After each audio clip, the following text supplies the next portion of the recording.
បង្ក្រាបបទល្មើសអនឡាញស្កេមនៅក្រុងបាវិតឃាត់ខ្លួនមនុស្សបានចំនួន19នាក់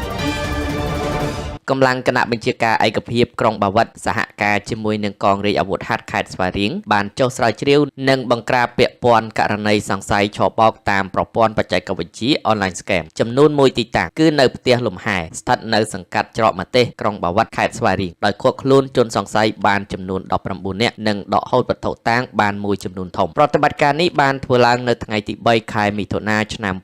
2026ដឹកនាំដោយលោកជូខេមរិតអភិបាលរងក្រុងបាវិតសហការជាមួយនឹងកងរាជអាវុធហត្ថខេត្តស្វាយរៀងក្រោមការសម្របសម្រួលពីលោកដូរ៉ាអង្គប្រទានព្រះរាជអាជ្ញារងនៃអัยការអមសាលាដំបងខេត្តស្វាយរៀងកងរាជអាវុធហត្ថបានបញ្ជាក់ផងដែរថាប្រតិបត្តិការនេះក៏មានការចូលរួមពីអាជ្ញាធរភូមិជាលទ្ធផលក្រុមការងារបានរកឃើញករណីពាក់ព័ន្ធបទល្មើសឆបោកតាមប្រព័ន្ធបច្ចេកវិទ្យាមានមនុស្សចំនួន19នាក់មានស្រីចំនួន4នាក់សម្រាប់វត្ថុតាងដែលត្រូវដកហូតរួមមានដូចជាទូរស័ព្ទដៃផ្ទាល់ខ្លួនចំនួន22គ្រឿងទូរស័ព្ទដៃក្រុមហ៊ុនចំនួន